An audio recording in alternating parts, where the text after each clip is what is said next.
Hello friend, कैसे हैं आप सभी। आशा करती हूँ आप सभी ठीक होंगे। तो फ्रेंड, आज हम उन महत्वपूर्ण कवियों को विस्तृत रूप से देखेंगे जो हर परीक्षा में बार बार पूछे जाते हैं। तो चलिए देर न करते हुए आज के पहले कवि हैं सुंदरदास, और हम सबसे पहले सुंदरदास जी को देखेंगे। और ये ऐसी कोई परीक्षा ही नहीं है जहाँ इनसे प्रश्न न बने हों। तो आज हम इनके बारे में थोड़ी विस्तृत रूप से जो है देखेंगे, इनको विस्तृत रूप से देखेंगे ताकि एक भी प्रश्न हमारा यहाँ से छूटे ना। और वो सारे महत्वपूर्ण प्रश्न ही हैं जो कहीं ना कहीं पूछे भी गए हैं। तो चलिए देखते हैं।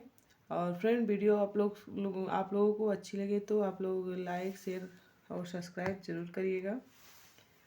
तो सबसे पहले कवि हैं सुंदरदास। सुंदरदास का जन्म 1596 ईस्वी दौसा राजस्थान में हुआ था, और इनका निधन जो है 1689 ईस्वी में हुआ था। इनके पिता थे परमानंद और माता का नाम था सती, और इनके गुरु थे दादू दयाल।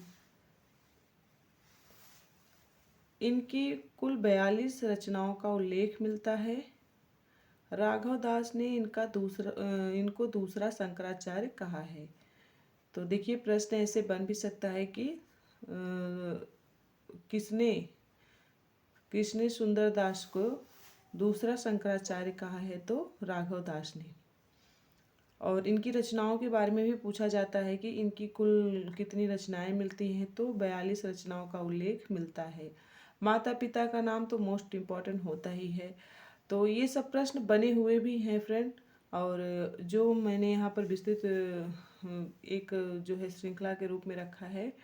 तो आप लोग वीडियो को पूरा देखिए और अपनी तैयारी को और भी शानदार बनाइए। आगे बढ़ते हैं। इनकी प्रमुख रचनाएं हैं सुंदर विलास, जिसमें 34 अंग हैं। ज्ञान समुद्र, 5 उल्लास है। सर्वांग योग प्रदीपिका इनकी रचनाएं हैं। पंचेंद्रीय चरित्र सुख सागर, अद्भुत उपदेश, स्वप्न प्रबोध, वेद विचार, उक्त अनूप, पंच प्रभाव, ज्ञान झूलना, ये सभी सुंदरदास की जो है बेहद ही महत्वपूर्ण रचनाएं हैं। नेक्स्ट है, इनकी समस्त रचनाओं का संपादन पुरोहित हरि नारायण शर्मा ने सुंदर ग्रंथावली के नाम से 2 भागों में किया है। इसका प्रकाशन 1936 ईस्वी राजस्थान रिसर्च सोसाइटी कलकत्ता से हुआ। तो इतनी विस्तृत और इतनी ऑथेंटिक जानकारी फ्रेंड कोई भी नहीं देगा जो यहाँ पर मैं आप लोग को दे रही हूँ। तो प्लीज़ वीडियो को आप लोग लाइक शेयर सब्सक्राइब जरूर करिएगा। सुंदरदास के प्रसिद्ध शिष्यों को देखते हैं। इनके 5 प्रसिद्ध शिष्य थे। तो पहले हैं टिकैत दास, दूसरे हैं नारायण दास, तीसरे हैं श्याम दास, चौथे हैं दामोदर दास, और 5वें हैं निर्मल दास। ये इनके 5 प्रमुख शिष्य हैं, और ये भी एग्जाम में पूछा जाता है। सुंदरदास श्रृंगार रस के विरोधी किंतु हास्य रस प्रेमी थे। इन्हें श्रृंगार रस का घोर विरोधी कवि भी कहा जाता है। तो यहाँ पर दिया हुआ है, सुंदरदास श्रृंगार रस के घोर विरोधी किंतु हास्य रस प्रेमी थे। चर्चित पंक्तियाँ देखते हैं। इनकी कुछ चर्चित पंक्तियाँ भी हैं। रसिक प्रिया रस मंजरी और श्रीगाही जाए, चतुराई करी बहुविधि विषय बनाई। ये सुंदरदास की महत्वपूर्ण पंक्तियाँ हैं। दूसरी पंक्ति है, बोलिए तो जब बोलिबो की सुधि होए। तीसरी पंक्ति है, ब्रह्म ते पुरुष अरु प्रकृति प्रकट भई। यहाँ सुधि नहीं होगा फ्रेंड, यहाँ पर बुद्धि होए। बोलिबो तो जब बोलिबो की बुद्धि होए। तो थोड़ी मिसप्रिंट हुई है, तो इसको आप लोग वॉइस के द्वारा सुधार कर लेंगे। तीसरी पंक्ति है, ब्रह्म ते पुरुष अरु प्रकृति प्रकट भई। चौथी पंक्ति है, पति ही तो प्रेम होए, पति ही से नेह होए। अयोध्या के संबंध में इनकी महत्वपूर्ण और पंक्ति हैं। अवधपुरी की शोभा जैसी, कहीं न सकहीं शेष श्रुति तैसी। ये इनकी अयोध्या से संबंधित चर्चित पंक्ति है और ये एग्ज़ाम में पूछा भी जाता है कि किससे संबंधित कौन सी पंक्ति और किसकी पंक्ति है। तो इसलिए मैंने यहाँ पर जो है ये बताया भी है कि ये अयोध्या से संबंधित इनकी चर्चित पंक्ति है। अवधपुरी की शोभा जैसी, कहीं न सके शेष श्रुति तैसी। सूरदास के संबंध में इनकी पंक्ति है। सूरदास के संबंध में उक्ति चोच अनुप्रास वरु अस्थिति अति भारी, ये इन्होंने कहा है सूरदास के संबंध में। दूर कबित सुनी कौन कवि, जो महसिर भालक। अब देखते हैं नंददास के संबंध में इनकी पंक्ति। चंद्रहास अग्रज महुर, परम प्रेम पथ में वर्ग, नंददास आनंद निधि, रसिक सुप्रभु हित रंग मगे। रैदास के बारे में इनकी पंक्ति देखते हैं। संदेह ग्रंथि खंडन न्यून, बानी निगल रैदास की। तो फ्रेंड यहाँ पर वही तथ्य जो रखे गए हैं जो कि बहुत ही महत्वपूर्ण है परीक्षा की दृष्टि से। और ये आगामी परीक्षा में जब आप परीक्षा देने जाएंगे तब कहीं न कहीं यहाँ से प्रश्न ज़रूर आपको मिलेंगे। इसलिए मैं बार बार कह रही हूँ कि आप लोग मेरी वीडियो को पूरा देखिए और अपनी तैयारी को और भी शानदार बनाएं।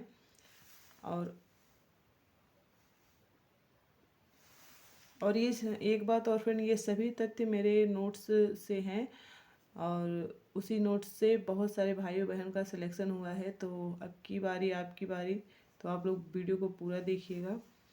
नेक्स्ट पंक्ति है गोस्वामी हित हरिवंश के बारे में। इतना एक एक जो है रचनाकार के बारे में एक एक पंक्ति यहाँ पर जो कितनी महत्वपूर्ण तरीके से दिया गया है। श्री राधा चरण प्रधान हृदय अति बूझे। नेक्स्ट है त्यागपत्र उपन्यास के लेखक का नाम क्या है। तो त्यागपत्र उपन्यास के लेखक का नाम जैनेन्द्र है और इनका जन्म है 1905 ईस्वी, मृत्यु है 1988 ईस्वी। ये हम दूसरे कवि को देख रहे थे। सुंदरदास से रिलेटेड जितने भी महत्वपूर्ण तथ्य थे उनको हमने देखा है। अब है दूसरे नंबर पे हैं जैनेन्द्र। तो इनका एक बहुत ही महत्वपूर्ण और कई बार आया हुआ ये प्रश्न है, त्यागपत्र उपन्यास के लेखक का नाम ऐसे पूछ लेता है फ्रेंड। तो जैनेन्द्र है इनका ये उपन्यास है त्यागपत्र, इनकी रचना है। अब देखते हैं दूसरे कवि जैनेन्द्र को। जैनेन्द्र का जन्म 1905 ईस्वी और मृत्यु 1988 ईस्वी। इनका मूल नाम आनंदी लाल उपन्यासकार था। इनके उपन्यास हैं परख 1929 ईस्वी, सुनीता 1935 ईस्वी, त्यागपत्र 1937 ईस्वी, वृंदावन लाल वर्मा कल्याणी 1939 ईस्वी। ये थोड़ी मिसप्रिंट है फ्रेंड, तो इसे इग्नोर करिएगा। पांचवा है सुखदा 1952 ईस्वी और छठा है विवर्त 1953 ईस्वी और सातवां है व्यतीत। जयवर्धन 1956 ईस्वी, मुक्तिबोध 1965 ईस्वी, अनंतर 1968 ईस्वी, अनाम स्वामी 1974 ईस्वी, दशार्क 1985 ईस्वी। त्यागपत्र 1937 ईस्वी। नारी के आत्मदान में ही उसकी मुक्ति का दर्शन प्रतिपादित किया गया है। इसकी नायिका मृणाल है। नेक्स्ट कवि हैं फ्रेंड प्रेमचंद। हम प्रेमचंद को देखते हैं। प्रेमचंद, इनका जन्म 1880 ईस्वी लमही बनारस में हुआ था और निधन 1936 ईस्वी में हुआ था। इनका मूल नाम धनपत राय, पिता अजायब राय, माता आनंदी देवी थी। तो इनका मूल नाम धनपत राय था, इनके पिता का नाम अजायब राय था और माता का नाम आनंदी देवी था। इनके नाम को लेके फ्रेंड बड़ी कन्फ्यूजन रहती है। इनके 2-3 नाम थे, तो मूल नाम, घर का नाम और किसी के द्वारा दिया गया नाम, तो ऐसे ऐसे इनके नामों में बड़ी कन्फ्यूजन रहती है। तो आप लोग ध्यान से देखिए, यहाँ पर बहुत सही तरीके से बताया गया है कि कौन नाम इनका कहाँ से कैसे पड़ा था। तो प्रेमचंद नाम इनको किसने दिया था? तो प्रेमचंद नाम इनको दया नारायण निगम ने दिया था। उपन्यास, इनके उपन्यास हैं असरारे माविद, और इसका जो है हिंदी अनुवाद है देवस्थान का रहस्य, और ये 1903 ईस्वी का इनका उपन्यास है। दूसरा उपन्यास है हम खुरमा ओ हम शबाब, और इसका हिंदी अनुवाद है प्रेमा अर्थात दो सखियों का विवाह, और इसका प्रकाशन वर्ष 1907 ईस्वी है। ये थोड़े मिसप्रिंट है फ्रेंड, ये 1907 ईस्वी है।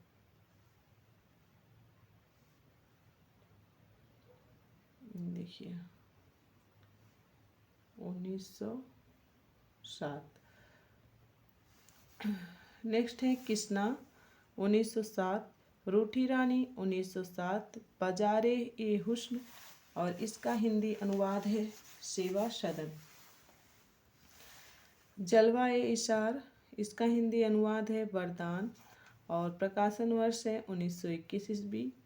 गोशे आफियत, इसका हिंदी अनुवाद है प्रेमाश्रम, और प्रकाशन वर्ष है 1922 ईस्वी। नेक्स्ट है चौगाने हस्ती, और इसका हिंदी अनुवाद है रंगभूमि, और प्रकाशन वर्ष है 1925 ईस्वी। नेक्स्ट है कायाकल्प, 1926 ईस्वी की है। और फ्रेंड ये बहुत ही महत्वपूर्ण तथ्य है कि कायाकल्प ही इनका हिंदी का पहला उपन्यास भी माना जाता है। मूल रूप से अगर पूछा जाए कि मूल रूप से प्रेमचंद का हिंदी उपन्यास कौन सा है, तो मूल रूप से प्रेमचंद का हिंदी उपन्यास कायाकल्प है, प्रथम उपन्यास। निर्मला 1927 ईस्वी, प्रतिज्ञा 1929 ईस्वी, प्रेमा अर्थात दो सखियों का विवाह का ही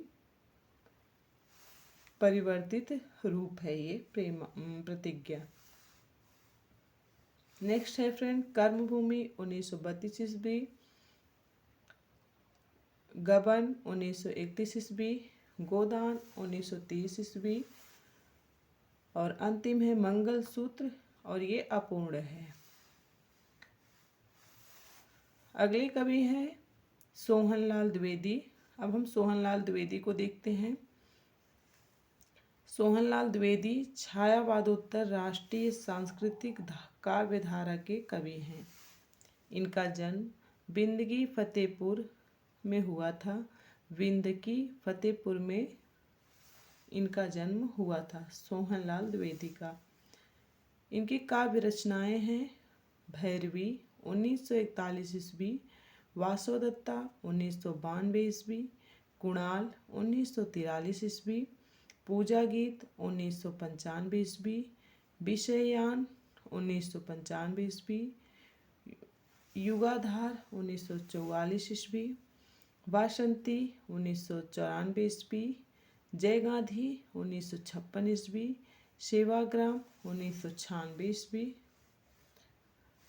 और इनकी कहानी संग्रह है 7 कहानियाँ। और बाल साहित्य है फ्रेंड बांसुरी, झरना, बिगुल, बच्चों के बापू, चेतना, दूध बतासा, बाल भारती, शिशु भारती, हंसो हंसाओ, नेहरू चाचा, सुजाता, प्रभाती, मोदक। आप जितने कवियों का मैंने नाम लिया है फ्रेंड, आप उन सभी कवियों को पढ़े हैं और कहीं न कहीं उनसे अच्छे अच्छे प्रश्न भी पढ़े हैं, लेकिन इतनी डीपली, इतनी गहराई में जाके आपको इतनी विस्तृत जानकारी किसी ने भी नहीं दिया होगा फ्रेंड। जो यहाँ पर मेरी वीडियो में आपको मिलेगा।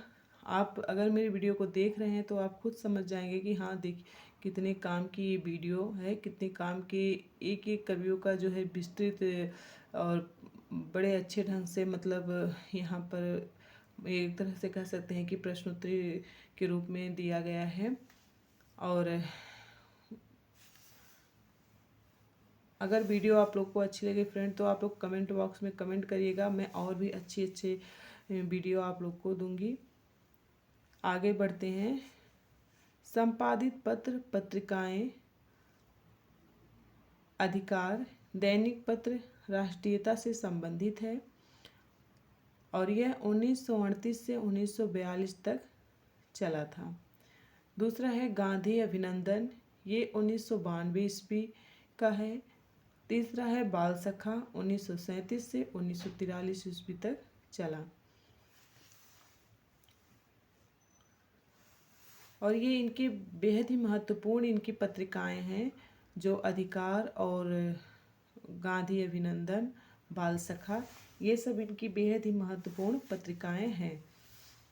अन्य तथ्य देखते हैं। पहला है इन्हें 1969 ईस्वी में पद्मश्री पुरस्कार से सम्मानित किया गया। इनकी राष्ट्रीयता अहिंसात्मक एवं गांधीवादी थी। सोहनलाल द्विवेदी की राष्ट्रीयता अहिंसात्मक एवं गांधीवादी थी। इनकी चर्चित पंक्तियां कौन कौन सी हैं? तो चर्चित पंक्तियां देखते हैं। लहरों से डरकर नौका पार नहीं होती, कोशिश करने वालों की हार नहीं होती। ये पंक्ति इनकी फेमस है, चर्चित है। दूसरी पंक्ति है, जागो हिंदू मुगल मराठे, जागो मेरे भारतवासी।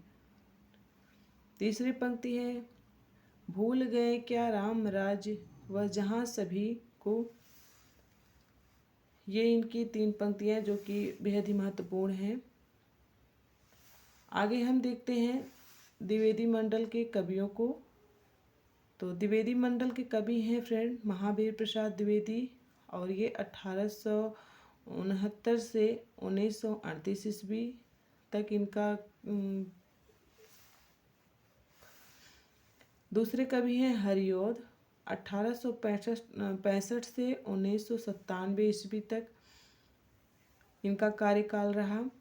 तीसरे हैं मैथिली शरण गुप्त, 1886 ईस्वी से 1969 ईस्वी।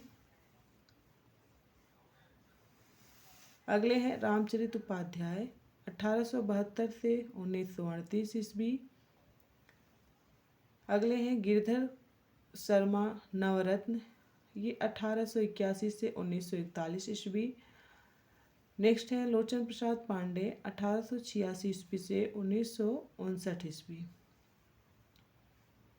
अब द्विवेदी मंडल के बाहर के कवियों को देखते हैं। नाथूराम शर्मा शंकर, लाला भगवान दीन, रामचरित उपाध्याय, कामता प्रसाद गुरु, गया प्रसाद शुक्ल स्नेही, रूप नारायण पांडे। अब हम स्वच्छंदतावादी कवियों को देखते हैं। द्विवेदी मंडल के ही स्वच्छंदतावादी कवि श्रीधर पाठक, राम नरेश त्रिपाठी, मुकुटधर पांडे। तो देखिए फ्रेंड, द्विवेदी युग में हम 3 प्रकार के कवियों को रखते हैं। तो यहाँ पर मैंने द्विवेदी युग के कवि को देख लिया, द्विवेदी युग के बाहर के कवियों को देख लिया और द्विवेदी युग के स्वच्छंदतावादी कवियों को देख लिया। इस तरीके से द्विवेदी युग में 3 प्रकार के कवियों को रखा गया है, 3 प्रकार में भागा गया है, बांटा गया है, 3 भाग में बांटा गया है। तो और ये बेहद ही महत्वपूर्ण है। हम लोग क्या करते हैं कि पूछता कुछ और है और आंसर कुछ और कर देते हैं, लेकिन हमें ये ध्यान देना है कि ये द्विवेदी मंडल के बाहर के कवि कौन है और द्विवेदी मंडल के कवि कौन है और द्विवेदी मंडल में जो स्वच्छंदतावादी कवि हैं वो कौन कौन से हैं। तो फ्रेंड देखिए, यहाँ बहुत अच्छे से मैंने सभी को जो है समाहित किया है। तो आप लोग वीडियो को पूरा देखिए और अपनी तैयारी को जोरदार, शानदार और अच्छे तरीके से बनाइए। चलिए अब नेक्स्ट कवि को देखते हैं, मलिक मोहम्मद जायसी। मलिक मोहम्मद जायसी इनका जन्म 1992 ईस्वी जायस रायबरेली में हुआ था और निधन 1542 ईस्वी में हुआ। इनकी रचनाएं हैं रामचंद्र शुक्ल के अनुसार आखिरी कलाम, पद्मावत, अखरावट।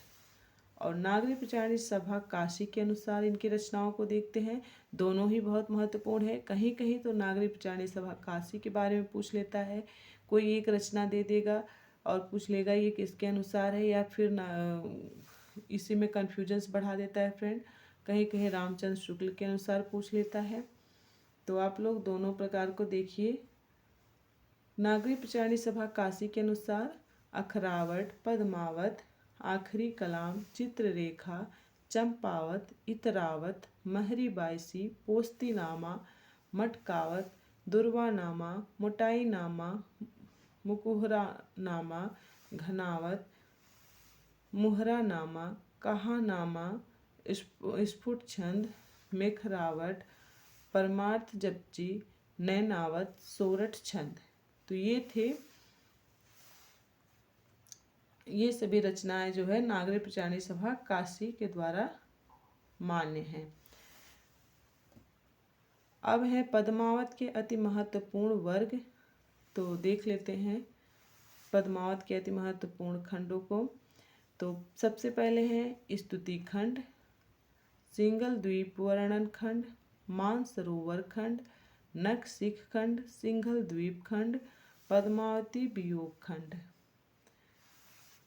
नागमती वियोग खंड, पद्मावती नागमती सती खंड। अब देखते हैं इसमें भी कुछ महत्वपूर्ण खंड हैं। पद्मावत के प्रथम 5 खंड जो कि बेहद ही महत्वपूर्ण हैं, इन्हें मैंने यहाँ अलग से इंक्लूड किया है। तो पहला है स्तुति खंड, दूसरा है सिंघल द्वीपीय वर्णन खंड, तीसरा है जन्म खंड, चौथा है मानसरोवर खंड और पांचवा है सुआ खंड।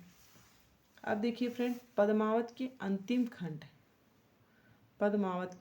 खंड कौन कौन से हैं। तो गोरा बादल युद्ध खंड, बंधन खंड, और फिर है रत्न सेन देवपाल युद्ध खंड, आगे है मोक्ष पद्मावती मिलन खंड, रत्नसेन वैकुंठ खंड। तो ये रहे पद्मावत के जो खंड हैं फ्रेंड, सर्ग। नेक्स्ट कवि हैं बाल मुकुंद गुप्त। और बाल मुकुंद गुप्त का जन्म 1865 ईस्वी रोहतक हरियाणा में हुआ। निधन 1907 ईस्वी को हुआ। इनको भारतेंद्र एवं द्विवेदी युगों के बीच की योजक कड़ी माना जाता है। बेहद ही महत्वपूर्ण है फ्रेंड। ऐसे तथ्य आपको बार बार मैं कह रही हूँ कि ऐसे तथ्य आपको कहीं नहीं मिलेंगे। इतने सारे इम्पोर्टेंट जो तथ्य हैं मैंने एक ही वीडियो में इंक्लूड कर दिया है ताकि आप लोग की तैयारी और भी शानदार बने। इनकी निबंध रचनाएं देखते हैं। शिव शंभू के चिट्ठे और खत, गुप्त निबंधावली 1905 ईस्वी की है। बाल मुकुंद गुप्त साद उपनाम से उर्दू में लिखते थे। तो आप बाल मुकुंद गुप्त को तो कई बार पढ़े होंगे, लेकिन देखिए कितने गहराई में जाके मतलब अगर आप पढ़ेंगे तभी पाएंगे कि बाल मुकुंद गुप्त को साद उपनाम से उर्दू में लिखते थे। साद उपनाम से ये उर्दू में रचना करते थे। इनका अधोलिखित समाचार पत्रों से भी संबंध रहा है। तो जो इनके महत्वपूर्ण समाचार पत्र थे उनको भी मैंने यहाँ पर संग्रहित किया है। पहला है अखबार चुनार, ये उर्दू में था। 1886 से 1888 तक चला। फिर है कोहिनूर, ये भी उर्दू में था। ये 1888 से 1889 ईस्वी तक चला। तीसरा है हिंदुस्तान, ये हिंदी में था। ये 1889 में चला था। नेक्स्ट है हिंदी बंगवासी, ये भी हिंदी में था। ये 1893 से 1898 ईस्वी तक चला। नेक्स्ट है भारत मित्र, और ये भी हिंदी में था। अगला है अवध पंच।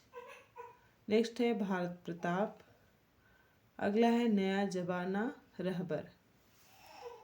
इन्होंने अब कुछ बहुत ही महत्वपूर्ण तथ्य फ्रेंड, इन्हें आप ध्यान से देखिए। इन्होंने आत्माराम उपनाम से महावीर प्रसाद द्विवेदी के निबंध भाषा और व्याकरण में प्रयुक्त अनस्थिरता शब्द की आलोचना की। महावीर प्रसाद द्विवेदी ने कल्लू अल्हैत उपनाम से सरगु नरक ठिकाना नाही निबंध लिखकर बाल मुकुंद गुप्त को जवाब दिया। गोविंद नारायण मिश्र ने आत्माराम की टेटें लिखकर महावीर प्रसाद द्विवेदी का पक्ष लिया।